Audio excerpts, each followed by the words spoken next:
Buksan po natin yung ating Bible sa Luke chapter 15. A man had 2 sons. The younger of them said to his father, "Father, give me the share of the estate that falls to me." So that he divided his wealth between them. And not many days later, the younger son gathered everything together and went to a journey into a distant country. And there he squandered his estate with loose living. And now, when he had spent everything, a severe famine occurred in that country, and he began to be impoverished. So he went and hired himself out of the citizens of the country, and he sent himself into the fields to feed the swine. And he would gladly fill his stomach with the pods that the swines were eating, and no one was giving anything to him. But when he came to his senses and he said, "How many of my father's hired men have more than enough bread, but I am dying here with hunger?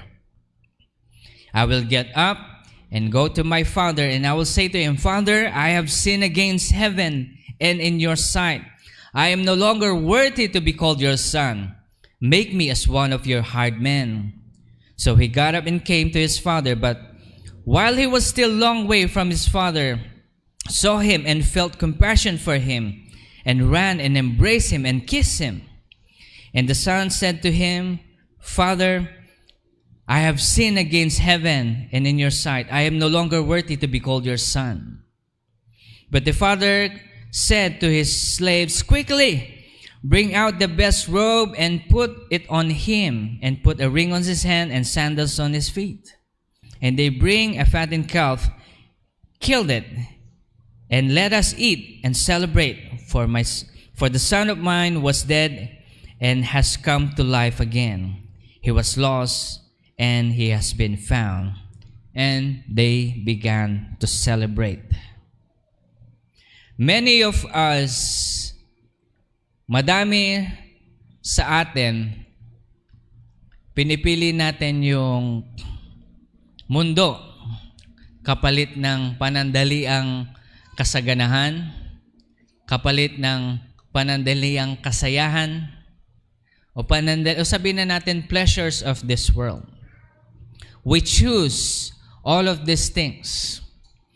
And actually, God knows when to bless us. Alam ng Panginoon kung kailan niya tayo pagpapalain. Dahil kapag binigyan tayo ng malaking pagpapala ng Panginoon na hindi handa ang ating puso, tayo ay magliliwaliw, katulad ng nabasa natin. Na kung saan, yung isang ama, meron siyang 2 anak, at yung bunsong anak sabi niya, "Tay, bigay mo na sa akin yung mana ko." Etong tatay mabait. Binigay niya kung ano yung nararapat sa kanya. Ngayon, itong anak, kinuha niya, pumunta sa ibang bansa, at naging gastarol. Inom dito, celebrate dito, party sa ganyan, babae dito. Ginawa niya lahat ng pleasures of this world. Hanggang to the point na mawalan siya ng lahat, na kailangan niya magtrabaho sa sobrang kahirapan na magpakain ng baboy. Na sobrang gutom niya, na pati yung pagkain ng baboy, nakikihati siya. Some of us, kailangan mapunta sa sitwasyon na ganon para ma-realize natin na kung saan kailangan natin ang ating Ama. Para turuan tayo ng tama, para turuan tayo maging tapat, para turuan tayo sa mga bagay-bagay bago tayo bigyan ng malaking pagpapala.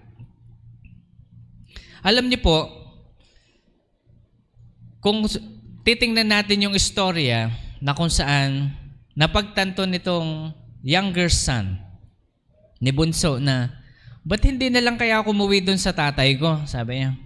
"Kasi yung mga katulong ng tatay ko, sobra-sobra pa ng pagkain. Ako kumakain ng kaning baboy." Uuwi na lang ako, magsusorry ako sa tatay ko. Kahit na maging trabahador niya lang ako, okay lang. Huwag niya na akong tanggapin bilang isang anak kasi nga dahil sa nagawa kong mali. Pero alam niyo po, ang ating Ama ay buong puso tayong tatanggapin ulit kapag tayo lumapit sa Kanya. Kadalasan hinihingi natin na panalangin, Lord, bigyan mo ako nito. Kailangan ko ng ganyan. At kapag binigay sa atin ng Panginoon, kadalasan ito ay nagiging mitya ng ating pagkawala sa Panginoon. Kaya alam ng Diyos kung kailan niya tayo dapat pagpalain. Alam ng Diyos kung kailan niya tayo bibigyan ng kasaganahan. Kaya ito, ang bawat isa po sa atin, kailangan natin maintindihan ang puso ng Panginoon. Pero Pastor, bakit binigay ng Ama na nagre-represent the Father? O sabihin na natin si Jesus dito sa isang suwela anak. Sometimes kasi, God needs to bring us to a point to the point na kailangan nating ma-realize na mali ang ating paggagawa ng desisyon. Mali ang ating pag-iisip na kailangan natin ang gabay niya. Kaya paminsan kapag humingi tayo ng something sa Panginoon, parang yung nakwento ko po kahapon sa ating prayer meeting, merong lumapit minsan dito na sa akin, sabi, Pastor, ipag-pray mo po yung anak ko. Kapag gumaling po yung anak ko, magsisimba na po ako. We prayed. After we prayed, for a couple of Sundays, habang magaling na yung anak niya, andito siya. Pero kalaunan, wala. Anong nangyari dun sa pangako? You see, our health is also a gift from God. When we think of this health, we think na deserve ko ito. No. Yan ang gift ng Panginoon na mayroon tayo na only a sick person could appreciate.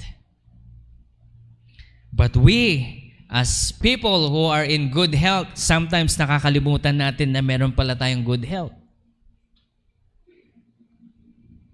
But you see, God sometimes needs to bring us into such situation for us to realize that we need Him. Nung na-realize ni prodigal son na pag umuwi ako sa aking ama, tutulungan niya ako. People, now is the time to repent. Now is the time to ask God for forgiveness. This is not the time that we should be playing around, playing with the world, na akala natin, hihingi na lang ako ng tawad pag malapit na akong mamatay. E paano kapag biglaan, point blank ka namatay? Hindi natin masasabi. Alam niyo po, ang kapatawaran nangyayari lamang habang ikaw ay humihinga. Habang ngayon, humihinga tayo, humingi tayo ng tawad sa Panginoon, at sabi ng Panginoon sa atin, I have forgiven you, go and sin no more. And God will forgive us. Pero oras na tayo ay malagutan ng hininga, okay lang sana kapag inatake ka. Pag inatake ka, may oras ka pang mga ilang segundo eh. Halimbawa, inatake ka. God forbid. Alam mong mamamatay ka na. Lord, forgive me. Pwede kang humingi ng tawad, di ba? E paano kapag binaril ka? Parang yung isang kakilala namin na talagang si Mama Dang noon inaraw-araw siya. Kasi anti-Christ eh. May Diyos, totoo si Lord. Ganyan. Siya naman parang, sheesh. Hindi totoo ang Diyos. Hindi totoo yan. Hanggang sa nagsawa siya at para manahimik lang si Mama Dang nun. Sumama siya one time sa church, pero pagdating niya sa church, natutulog. Sa pagkagising niya, tapos na. Because he simply doesn't care. Alam niyo po yung story. Later on, ang mastermind ng pagpatay sa kanya yung asawa niya mismo. Magkakutsaba siya. Kakutsaba niya yung boyfriend niya. Nag-gets siya ba? Pinuntahan sila sa Manila. Habang natutulog siya, pang!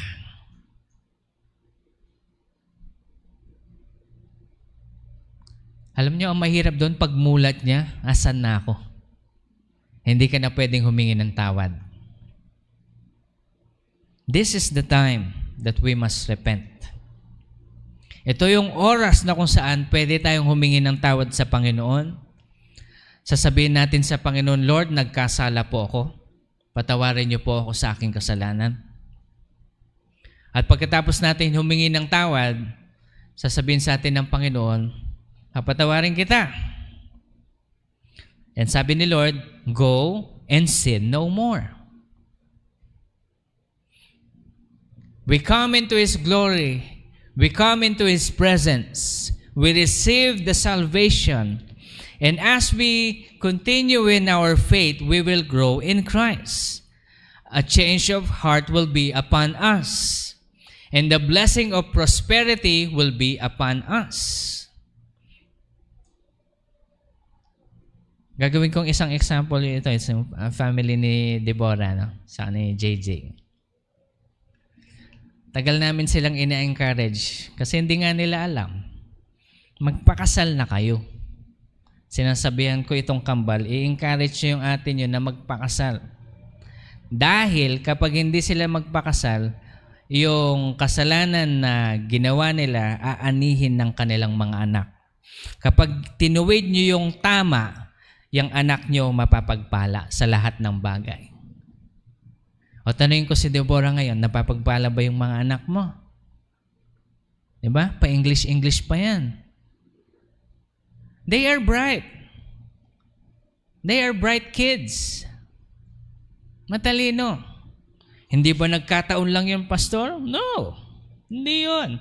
Because the blessing of the Lord will flow over marriage. Kaya nga nung in-straighten up nila, tingnan nyo yung nangyayari ngayon. God is blessing them. And we must not forget about this goodness of God in our lives. Because all of these things are happening because we obeyed. We followed Christ. We rely on the grace of the Lord Jesus Christ, not by our effort, but we obeyed His word. Sabi ng Panginoon sa kanyang salita, kung sino mang gustong sumunod sa akin, sabi niya, kailangan niyang buhatin ang sarili niyang krus at sumunod sa akin. Magtiwala sa akin. Those who want to follow me, sabi ni Lord, abide in me, and he who abides in me, abides in my word. And when we follow the word of God, then blessings flow. Alam niyo po, ang maganda dito, yung blessing ng Panginoon, it's not so much so na to the point na makakalimutan natin siya. Ang blessing ng Panginoon, it will flow in accordance to how we can handle. At kapag nag-flow yung blessing na yon, we are just to rejoice over it. Be glad for what God has given us. Amen po ba? Hallelujah. Hindi po ako galit. Sinasabi ko lang po. Kaya nga po, sabi ni Lord, come, repent, and come back to the Lord. This is the moment. Alam niyo ho ba, ang impyerno ay separation from God. We could say that we don't want the Lord in our life. Hindi ko kailangan ng Diyos sa buhay ko. Ang ibig sabihin nun, gusto mong i-separate ang sarili mo sa blessing ng Panginoon. At ang blessing ng Panginoon ay makasama siya panghabang buhay. Okay? Dahil meron pong buhay pagkatapos nitong buhay na to. Kung iniisip natin kapag namatay tayo, tapos na lahat, nagkakamali po tayo. O sige, sabihin na natin, o sige, pastor, paano kapag walang buhay, pagkatapos ng buhay nito?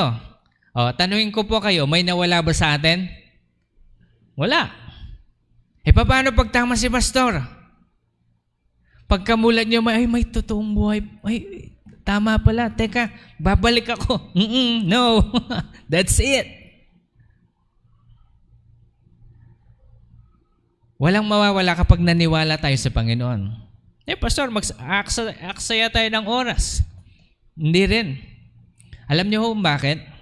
Kasi those who have lived having hope or some belief in a deity, mas matagal silang nabubuhay kaysa sa mga antichrist na walang pag-asa sa buhay. Pero mas mainam dahil alam niyo po, katotohanan na namatay si Kristo sa krus ng Kalbaryo. Nabuhay siya muli pagkatapos ng 3 araw. Dahil nabuhay si Jesus, meron tayong pag-asa.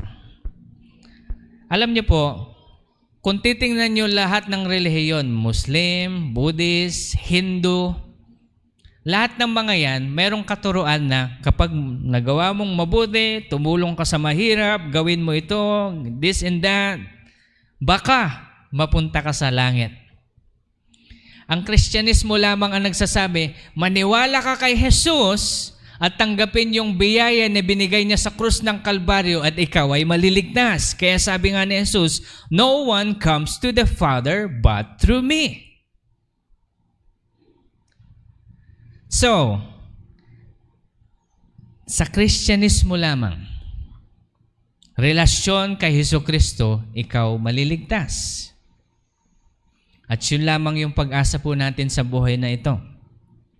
Wala nang iba. Kaya magtiwala po tayo sa Panginoon. Ngayon, tinatawag ka ng Panginoon, marahil sa atin, lahat tayo tumanggap na sa Panginoon, sa mga nanonood, and the rest na hindi pa nakakatanggap. I want you to just close your eyes right now. Pikit po natin ating mga mata. At sabihin natin sa Panginoon, Panginoon, patawarin mo po ako sa aking mga nagawang kasalanan. Ngayong umaga, ibinibigay ko po sa iyo ang aking puso't isipan. At tinatanggap kita, Jesus, bilang aking Diyos at tagapagligtas. Lahat ng regalo mo po sa akin, ang biyaya na ibinigay mo sa akin sa krus ng Kalbaryo, ay akin tinatanggap ngayong umaga. Sa pangalan ni Jesus, ang lahat ay magsasabi ng Amen. The same as the prodigal son asked for forgiveness, so should we also ask for forgiveness. We need to realize our own mistake, our own sin, and come to the Lord. Why are we talking about salvation, Pastor? Because sometimes God needs to place us to brokenness to understand fully His love, His grace. Tanungin ko kayo, kapag ikaw ay nagkamali, tapos ikaw ay pinatawad, marirealize mo na mahal ka ng isang taong nagpatawad sa iyo. Tama? Tingnan nyo itong mabuti Kasi may dalawang story itong prodigal son. Yung isang pasaway na bunso, nagliwaliw, bumalik sa tatay. Si tatay, nasayahan, bumalik yung nawawala niyang anak. Ngayon, nag-celebrate pa. Teka, ano kayang naramdaman ng panganay? Alam niyo yung story ng panganay? Sabi ng panganay, doon sa tatay niya, Tay, ba't tayo nagsiselebrate? Hindi ba, binigay mo na yung sa kanya, yung mana niya? Binigay mo na lahat? Samantalang ako, andito ako, sumusunod ako palagi sa'yo, ni minsan hindi mo man ako binagyan ng party? Yun yung sabi ng panganay. Anong sabi ng tatay sa kanya? Anak, lahat ng sa akin ay sa'yo. lahat ng meron ako ay sa'yo rin. Bakit ka nagagalit? Hindi ka ba natutuwa na wala yung kapatid mo ngayon, nakita niya yung sarili niya at bumalik? Hindi ba dapat tayo magsaya? God is teaching us how to also humble ourselves. Not because of your effort, not because of your good works, you are blessed. Every blessing that we have received is the grace of God. Biyaya ng Panginoon. Ibinigay niya po ito sa atin para ipakita ng Panginoon na, anak, mahal kita. Pero kailangan mo lang sumunod sa akin. Kasi mas alam ko ang buhay mo kaysa sa pagkakaalam mo sa sarili mong buhay. Lumaki kasi tayo dito sa mundo na kung saan naniniwala tayo na mas alam natin ang mga bagay-bagay. Na gusto natin ng kasayahan. Alam niyo po, lahat ng bagay na sobra ay nakakasama sa ating buhay. Merong isang nutritionist na napaka-careful siya sa kanyang body. So, kinakain niya lang vegetables and fruits. Hanggang sa napagtanto niya na mas mainam ang fruits. Sa kaka-fruits ng fruits niya, namatay siya. Totoo po ito. Hindi ako nagbibiro. Nasobrahan ng fruits. Anong nangyari? Patay. Masobrahan ka ng fruits, masobrahan ka ng sobrang taba sa karne, mamamatay ka. We need to live a balanced life. Masobrahan ka sa alak, masobrahan ka sa tubig, mamamatay ka pa rin. There is a balance in life that God wants us to understand. At kapag tayo naging addict sa isang bagay, hindi na natin mapigilan yung ating sarili. Nasabi ko nga po sa inyo na to the point na tinatago mo na yung favorite mong pagkain. Kasi kapag nakita ka, kumakain ka na naman yan. Yun po yung addiction na walang kulong. Addict sa coke, addict sa taba ng baboy, addict sa alak, walang kulong eh. Pero kapag ikaw ay nasobrahan, iiyak-iyak ka. Parang yung isang napanood ko lately, no? Meron yata siyang gout sa paa. Tapos alam ko kasi yung bawal sa gout, yung mga lamang loob yata, no? Sabi ng asawa niya, binibidyo ng asawa niya, o yan, kumakain ka na naman ng lamang loob, mamaya-maya, iika-ika ka na naman yan, iiyak-iyak ka, sabi niya, habang binibidyo niya. May gamot naman, kanya. Tapos, pagkatapos nun, siguro, later sabi ng video, iika-ika na siya ganyan. O, ano ngayon? Huwag mo nga akong video. Wala eh. Makulit kasi tayo eh. Panandali ang saya. You see, look at this, people of God. God needs to bring us to brokenness in order to truly understand His love for us. Why do you think that God is causing us to be broken in certain areas of our lives? Nasubukan nyo na ho ba maging broken? Yung punong-puno ng kapighatian yung puso ninyo?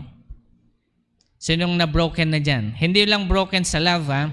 Broken sa life, finances, sa health, and everything else to the point na umiiyak ka na, Lord. Ano ba nangyari sa buhay ko? Sino ho na naka-experience na gano'n? Come on, let's raise up our hands. You have been broken, so much broken. Okay, that's good. You are truthfully saying yes. Hindi niyo ho ba natatanong, bakit kaya hinahayaan ni Lord to? Sasabihin ng iba, kasi kung may totoong Diyos, bakit masyadong madami ang kasamaan sa mundo? Gusto niyo ho ng sagot dun sa tanong na yan? Bibigyan ko kayo ng sagot.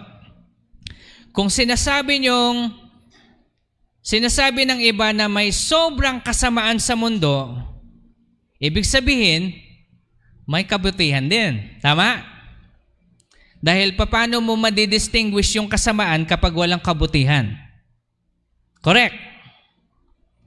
At kapag merong masama at mabuti, ibig sabihin, merong nagbigay ng batas sa dalawang ito. Na ito ay tama, ito ay mali, ito ay mabuti, ito ay masama. Sino ang nagbigay ng batas na yan? Ang Diyos. Ang Diyos ang nagbigay ng kahulugan sa lahat ng bagay nito. Pero pastor, kung mahal talaga tayo ng Diyos, bakit ito yung nangyayari sa ating buhay? Makinig po tayo mabuti. Kasalanan ni Adan at Eva. Kasi nilagay tayo ng Diyos sa Garden of Eden na lahat may prutas na nagbubungang mag-isa. Lahat na may mga hayop na walang problema. Pwede silang kumain ng kahit na anong prutas, sabi ng Diyos. Huwag nyo lang kakainin yung prutas na nasa gitna ng Eden. Knowledge of good and evil, because you will die.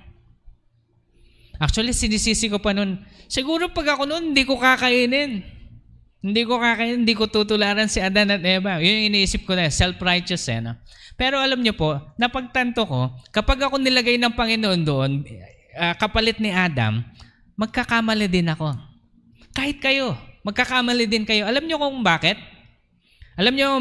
Gusto ko pong isipin nyo yung pinakamatinding temptasyon nyo sa buhay ngayon at sabihin nyo sa akin, hindi kayo magkakamali kapag ito'y humarap sa inyo.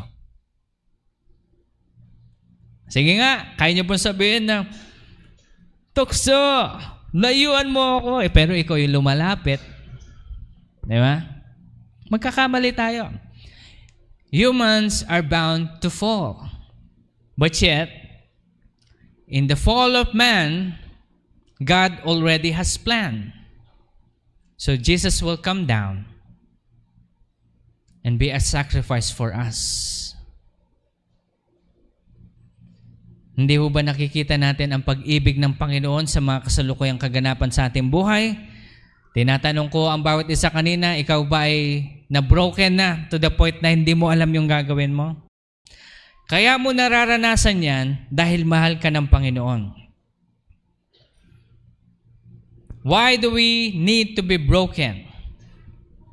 To truly understand God's love, because, listen to this, number one, without humility and recognition of sin, we will not understand God's forgiveness. Kung walang pagpakumbaba sa ating puso, at kapag hindi natin nakikita ang sarili nating kasalanan, hindi natin maiintindihan ang kapatawaran ng Diyos.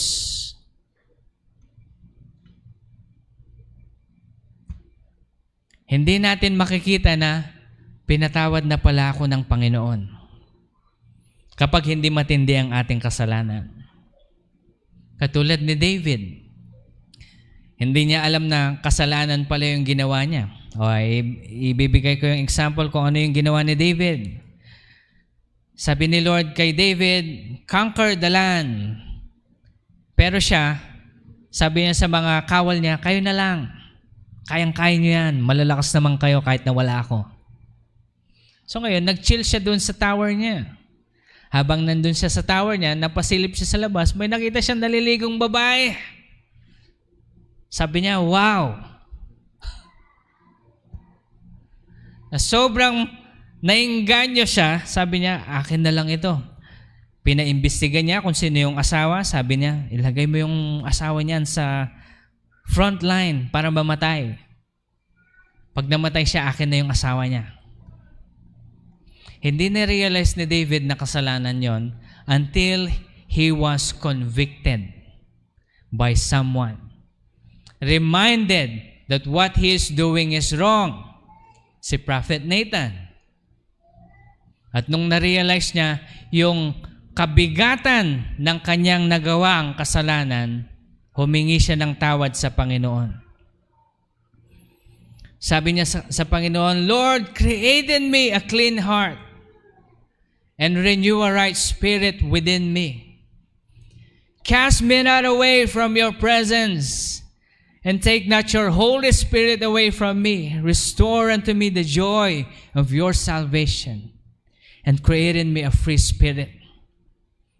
A prayer was uttered. How about us? When we realize that we have been wrong, mali yung nagawa natin, na tayo nagkasala, and we come unto the Lord at humingi tayo ng kapatawaran at naranasan natin yung kapatawaran niya. Alam niyo po, ang lahat na nagiging matinding Kristiyano, yung mga Kristiyanong matindi yung kasalanan at lumapit sa Panginoon at humingi ng kapatawaran. Sila yung napakainit sa Diyos kumpara doon sa mga lumaki sa simbahan na kung saan self-righteous. Self-righteous. Maalala ko nung, ito yan tingnan nyo ito, bibigyan ko yung isang istorya na nangyari sa amin. Alam niyo po si Pastor Jan, sa si Mama Dang, nagsiserve kami lahat as a family sa Clarkview. Dito po sa church ng aking bayaw. Na kung saan tinitingnan nila kami magkakapatid at hinihintay nila kami magkamali. Ang lagi nilang tinutuya yung utol ko. Okay, kasi lasinggero Inom dito, party dito. Yan, ganyan utol ko Tinutuya nila palagi. Yan ba yung anak ng minister? Yan ba yung anak ng minister? Ginaganon sila, Mama Dang. For real. Pero, Mama Dang and Pastor John keeps on praying for my brother. To be saved, panabaguhin niya yung lifestyle niya. And true enough, nagbago naman. Though not as deep as we are, or should I say, deep in the word like I am. I'm not being self-righteous here, but I'm saying na alam ko kasi yung capacity ng aking kapatid kung nasaan siya sa kanyang spirituality ngayon. Nagbago naman yung utol ko. Na to the point na kahit na madaming girlfriend yan, ni minsan hindi siya nagdala ng bata sa bahay na, Ma, pa, may anak na ako. Bigyan niyo akong panggatas. Hindi niya ginawa yan. Ginawa niya, nagtrabaho siya, nagpakasigasig siya. At nung kayang-kaya na, sabi niya, Ma, pa, magpapakasal na ako. Bago sila nag-anak. Diba? Nakita mo doon, may respeto ang aking kuya sa aking mga magulang. Respect yun. Kaya you keep on praying for your children, okay? Ngayon, itong mga nanunuya sa kanila, sa Clarkview, nung sila ang nagkaanak, inani nila. Hindi lang isa, kundi dalawa, kundi lahat. Sa kakatuya nila, hindi nila alam anong gagawin nila. You see, kapag isa po tayong Kristiyano, we do not look on others' lifestyle. Remember, dito po sa presenter, kapag may pumasok na isang bading na naka-miniskirt na puno pa ng balahibo ang kanyang paa, huwag niyong tatawanan. Kundi paupuin niyo dyan. Yes, they are welcome here. Okay? Because we are going to teach them the truth. Lahat po welcome dito. Hindi welcome dito yung banal. Welcome dito, lahat ay may kasalanan. May kasalanan ho ba kayo sa Panginoon? Nobody in this place is righteous. We are righteous because of what Jesus Christ has done at the cross of Calvary. And this is what happened. When God blesses us with righteousness, we follow His word, then babaguhin tayo ng Panginoon paunti-unti. Dahan-dahan. At habang binabago tayo ng Panginoon, makikita natin na matatanggap natin yung kabuuan ng kanyang kabiyayaan. Yung salvation natin tinatawag. Remember, kapag may mga taong nagsasabi sa inyo ng ganyan, halimbawa, punta kayo sa isang simbahan, tinutuya kayo kasi ganito kayo, umalis kayo doon. Okay? Simbahan po yun ng mga banal. Pero dito sasabihin ko po sa inyo, wag natin tutuyain yung ating mga kapatiran. Gusto kong tingnan mo yung katabi mo. Okay? Marahil magkakamali ang isa sa atin. Pero ito po, bilang isang pastor, sasabihin ko po sa bawat isa sa atin, wag niyo pong sisiraan ang inyong katabi o sino man sa atin. Pastor, nakita ko si ganyan. Pumasok sa club. Nagsisimba pa naman sa Humphrey. Pumasok sa club. Sa paglabas may kasamang babae. Pastor, ano yun? Pwede pa bang tanggapin sa church yun? Of course! Tatanggapin natin sa loob ng simbahan at tuturuan natin ng tama. Okay? Dito lang po ako stricto. Pagdating po dito sa music team, sa pagpe-preach sa harapan, sa pagtuturo sa ating Sunday school, stricto ako dyan. Ibig ko sabihin, if any of these ministers na kung saan sabihin na natin sila yung nakita sa pumasok sa bar, paglabas may babae, kakausapin ko sila. At sasabihin ko sa kanila, upo ka muna dyan. At huwag kang tatayo dito. Okay? Because somebody like them cannot minister. Kasi ito yung mangyayari po. Gusto kong ipakita ko sa inyo yung spiritual aspect niya. Kapag nandito ka kasi, umaalingasaw yung gifting na ibinigay sa iyo ng Panginoon. Pero halimbawa, ako bilang isang pastor, kapag ako ay namumuhay sa kalunyaan, sabihin na natin, meron akong nakikipag-premarital sex ako, tapos nagtuturo ako sa inyo, alam niyo po, yung espiritong yun mapapasa sa inyo. Na magtataka na lang kayo, bakit ito yung nararamdaman ko tuwing pumupunta ako sa church kasi yung pastor niyo? That's why I'm making sure that alam niyo po, that when I stand up here, I consecrate myself. I'm not being self-righteous. I'm just telling you what ito yung sinabi ng Panginoon sa kanyang salita na abide in me, dumikit ka sa akin, and abide in my words, manatili ang aking salita sa iyong puso't isipan, and sabi ng Panginoon, you will bear fruit. Yung bearing fruit, ibig sabihin nito, ikaw ay magbabago. Hindi na ikaw yung magiging katulad dati. Amen po ba? Yan. Yan po yung sinasabi ko sa inyo na when God changes us, He replaces our heart, replaces our attitude, and all of these things. We need to understand, we need to go to brokenness for us to understand that without humility and recognition of sin, we can understand God's forgiveness. When we go through a lot of things in life na nagliwaliw tayo sa mundong ito, tapos humingi tayo ng kapatawaran sa Panginoon dahil na-realize natin na mali yung ginagawa natin, then we will understand fully the forgiveness of God. Amen? Kasi yung hindi nakaranas ng kapatawaran ng Panginoon, sila yung masyadong condemning eh. Oo. Yung akala nila self-righteous sila. Mas gusto ko talaga yung mga taong talagang nakaranas ng kamunduhan tapos biglang nagbago. Sila yung mga matitinding Kristiyano.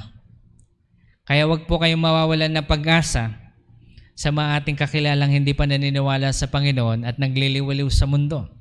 Dahil continue to pray for them that when God catches them, they're going to be a great asset for His kingdom. Number 2, why do we need to be broken? To truly understand God's love, because without dependence on God, we will not understand God's strength, wisdom, and resources. Nagtitiwala ho ba kayo sa Panginoon sa lahat ng bagay? I remember when I first time kong iharap ako sa camera. Ayoko.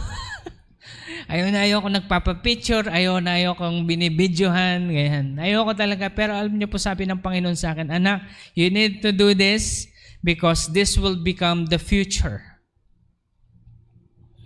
And God was gracious enough to train me. Sabi ng Panginoon sa akin, practicein mo dito. Naalala ko pa, nasa Singapore ako noon. O i-interviewin ka niyan. Hindi ko alam paano ako ngingiti, nanginginig yung boses ko. Sabi ko doon sa nag-interview sa akin, kinakabahan ako. Give me some time. Pero tingnan nyo ngayon, I realize God's strength then every week. And ito na rin yung trabaho ko ngayon. Every day, I go in front of the camera. And I see God's strength in that. It's not because of me. Nakita ko rin yung wisdom ng Panginoon. It's because if you will ask all my colleagues, classmates back in the days, kapag mga reporting na ganito, ayaw ko ito. Yung reporting haharap sa tao, ganyan, ayaw ko yan. Ang lagi ko sinasabi sa mga, bibigyan ko na lang kayo ng pera, kayo na lang gumawa ng report natin.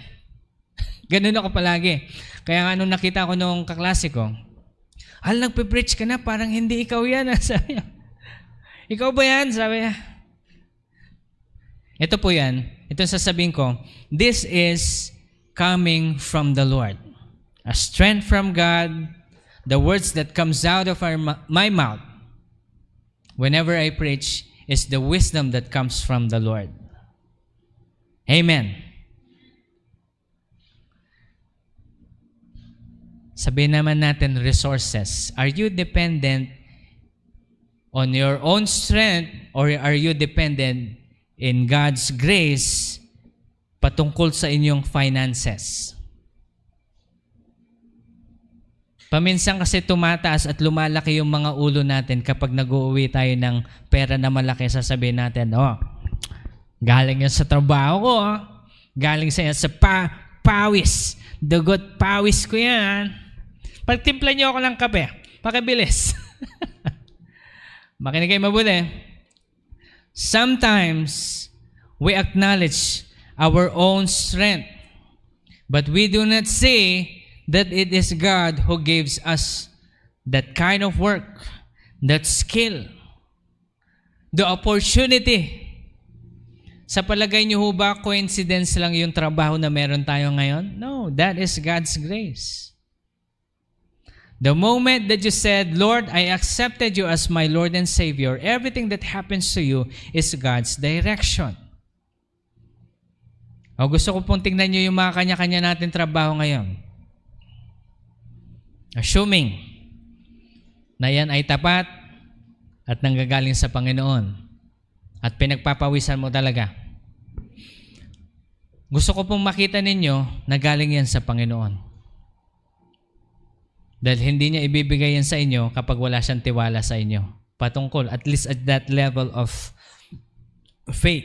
Because God needs you to be broken in your pocket para ma-understand natin, maintindihan natin that He provides. He provides.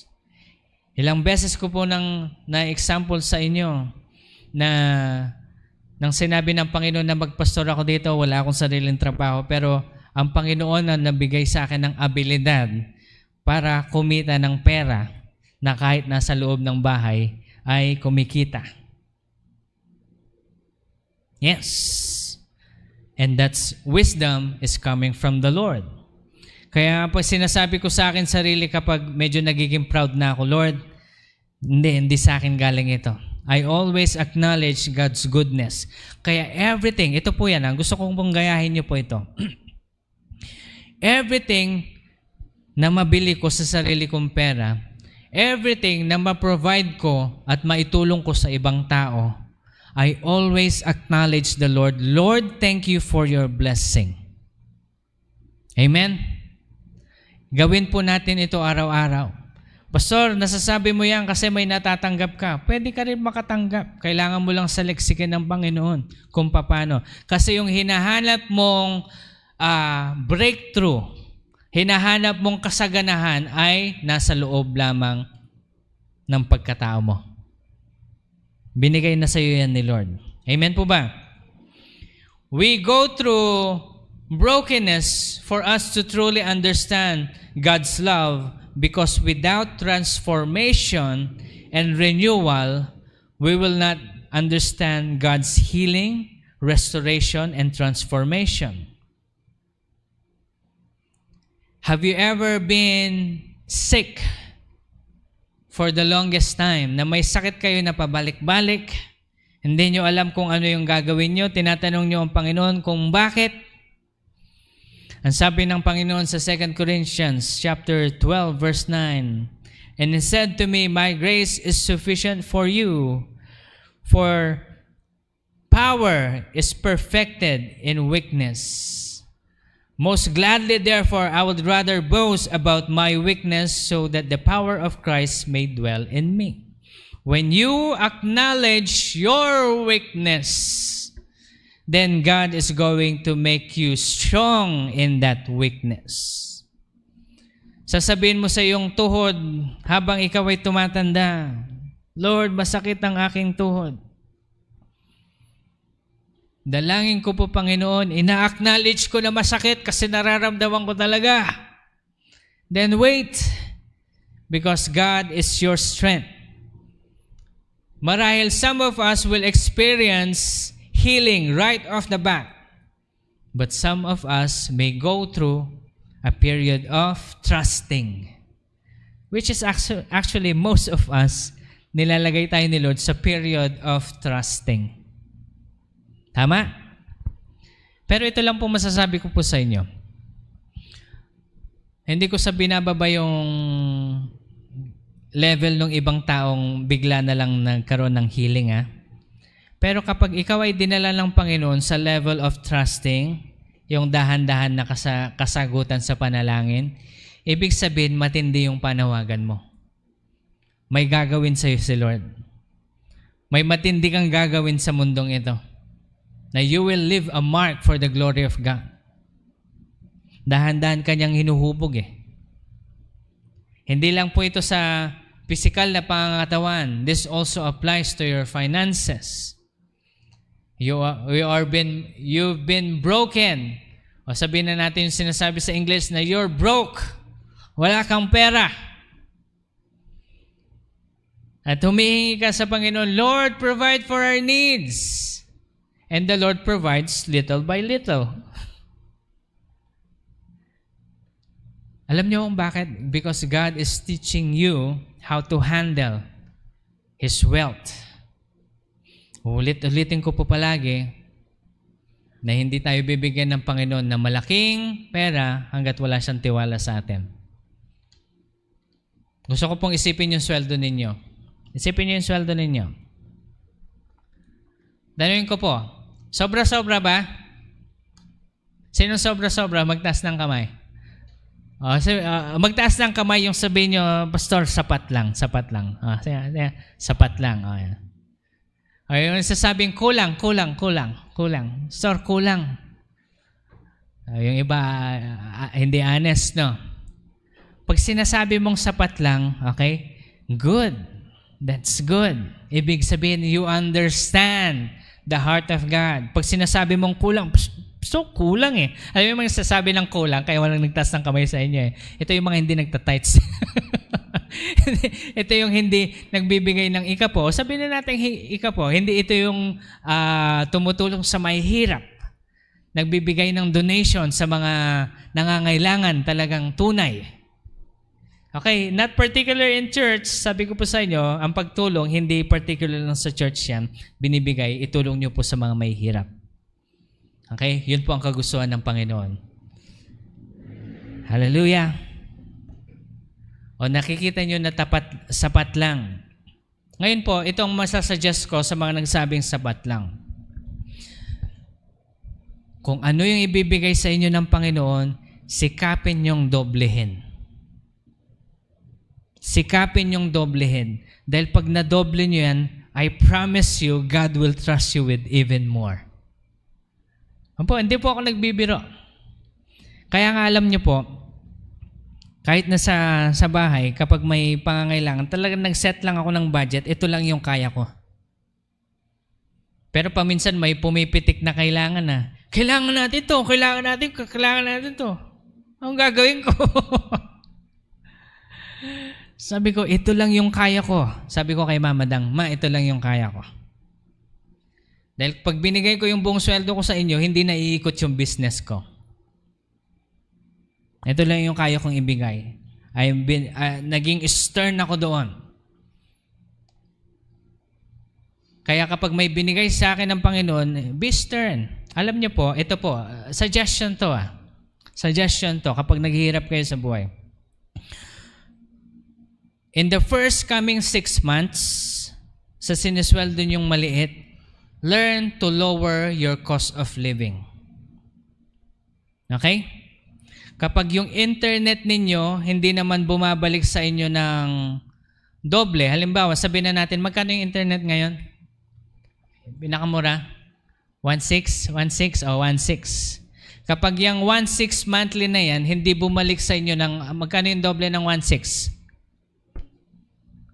Kapag hindi nyo na doble yan, at hindi bumalik yung ini-invest nyo sa internet, paputol nyo yung internet nyo. Hindi nyo kailangan yan. Pastor, pero paano na lang yung update ko sa Facebook ko? Huwag ka mag-Facebook. Huwag ka mag-social media. Kapag yung social media na yan ay na-aksaya lang ang oras mo, tapos kapag katapos mo mag-scroll na ganyan, iiyak ka kasi wala kang pera. Enough! Amen? Tama po ba?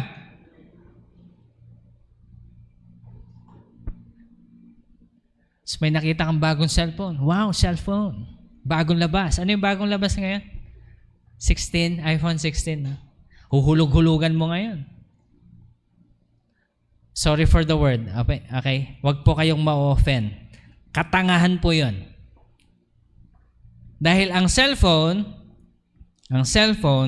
magiging sikat ka for 1 year. Wow! Latest! Hindi nila alam, hinuhulugan mo lang.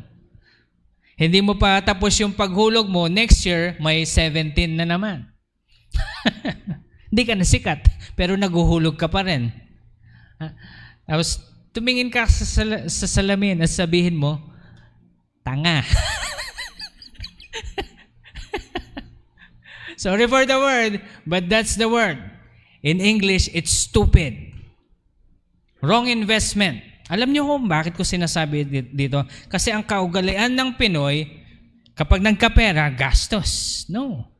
Ang sabi sa Biblia, kapag binigyan ka ng Panginoon ng something, gastusin mo yung kailangan mo at make sure yung binigay sa iyo ng Diyos, doblehin mo. Pastor, paano ko dodoblehin? Dito mo ngayon sasaliksikin ng Panginoon. Alam niyo po, nung nakaipon na ako, sabi ng Panginoon sa akin, anak, doblehin mo yan. Lord, anong gagawin ko? Paano gawin doblehin to, Lord? Anong gagawin ko? Then, you know, the Lord spoke to me, sabi niya, anong gusto mong matutunan? Anong gusto mong matutunan? Ituturo ko sa'yo.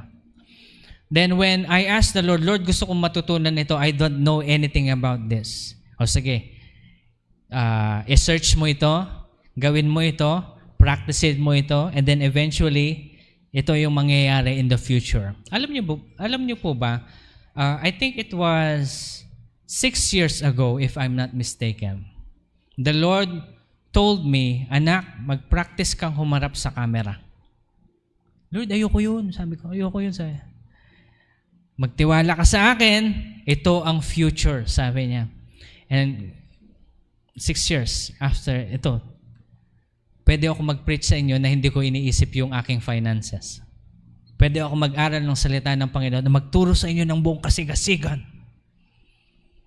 without thinking of my finances. Kasi even at this very moment, ako'y kumikita. Ito yung knowledge na nanggagaling sa Panginoon. Pastor, pwede mo pang ituro sa amin sa seminar? Alam niyo po, yung gifting na ito, it's basically, yung tinuro sa akin ng Panginoon ay para sa akin lang. What I'm telling you right now is I want you to seek God let Him teach you.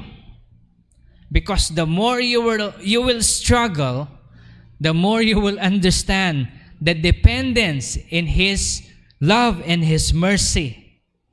At doon papasok yung transformation, renewal. Ibibigay sa inyo ng Panginoon yung kasaganahan. Basically, with all of these things na nangyayari sa ating buhay, God just wants us to understand fully His love through this brokenness that we are going through. Because the more we understand the brokenness, His love, then we will understand that we will continue to surrender in God's will. Are you surrendering in God's will? Or are you doing your own will? Kaya nga ang prayer natin, Lord, our Father who art in heaven, hallowed be your name, your kingdom come, your will be done. We need to surrender to God's will. Surrender in His plans sa lahat ng Kanyang itinakdang daan para po sa atin lahat. Ito yan sasummarize ko po ng konti kasi kulang na yung oras natin. When we surrender ourselves to the will of God, magsisimula yan sa pagtanggap mo kay Jesucristo bilang Diyos at tagapagligtas. Tayo ho ba ay Kristiyano na lahat? Lahat ng born again magsasabi ng, okay, simula yan. Pangalawa, alamin mo yung iyong panawagan saan ka tinawag ng Panginoon. Ephesians chapter 4, verse 11. Kung saan ka tinawag ng Panginoon, gampanan mo yon dahil habang ginagampanan mo yon, makikita mo yung panawagan ng Panginoon sa iyo. Amen po ba? Pastor, matanda na ako. Pwede pa ba? Pwede pa. Hanggat humihinga pa tayo. Pastor, masyado pa akong bata. Hindi, walang bata-bata. Everyone who is breathing has a chance. Amen. So kapag ginawa mo yung iyong panawagan, in the process, you be faithful at meron kang consistency. Okay? Hindi lang tayo panimula. Meron tayong consistency.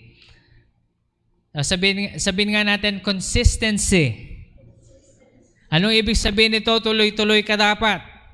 Hindi yung sinimulan mo lang tapos sa kalagitnaan, ayaw mo na. No. Hindi pwede yun. Isang example, no? Sino yung mga empleyado dyan? Tingnan nyo to, sagutin nyo ako. Pwede ba kayong maging inconsistent sa trabaho niya? Tatawagan nyo yung boss nyo, Boss, hindi ako papasok. Sabi ng boss mo, wala namang ulan, ba't di ka papasok? Sasabihin mo sa boss mo, basta.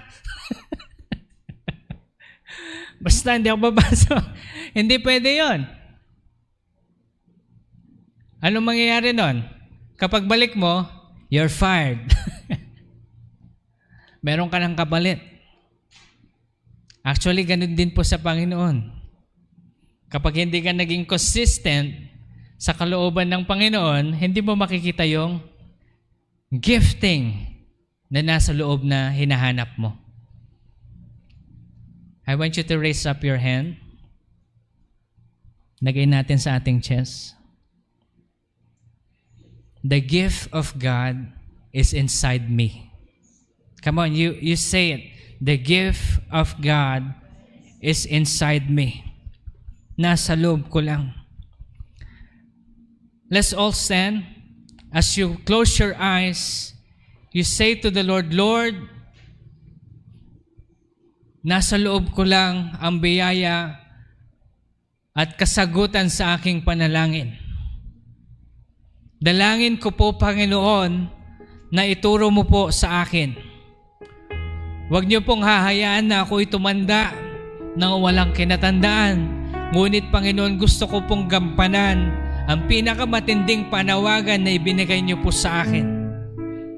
Mangusap ka, Panginoon, sa akin at ipakita mo po, Panginoon, kung paano ko mararanasan ang kabuuan ng inyong pag-ibig at kasagutan, Panginoon, sa panalangin matagal ko nang pinapanalangin.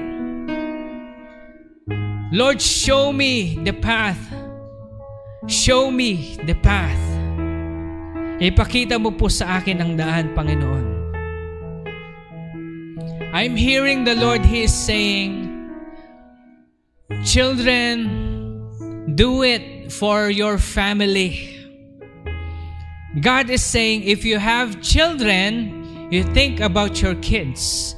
Isipin mo yung inyong mga anak, Lord, at ipanalangin sa iyong sarili, Lord, gusto ko pong makaahon dito sa kahirapan, sa sakit na ito, sa problemang ito, para sa aking mga anak. Come on, you think about it. At kapag ikaw ay may malalim na pananampalataya, Lord, higit sa lahat, gagawin ko ito para sa iyo. Dahil mahal kita. Lord, ipakita mo po sa akin ang daan para mailigtas ko rin, Panginoon, ang kabuuan ng aking bahay, sambayanan, at kung nasaan man ako, Panginoon, gamitin mo po ako. And let me pray for you. Father, I pray na may you bless your people with a revelation. Help them, O God, to understand your love fully as they go. We all go to these trials and tribulations of life. Help us understand, Lord God, your grace. At may you bless us, Panginoon, at patuloy niyo po kami pagpalain. Maraming pong salamat sa iyong biyaya. Kami po'y dumadalangin, Lord God, na ikaw po'y gumabay sa amin lahat. Ito pong aming samot dalangin sa pangalan ni Jesus. Amen at amen.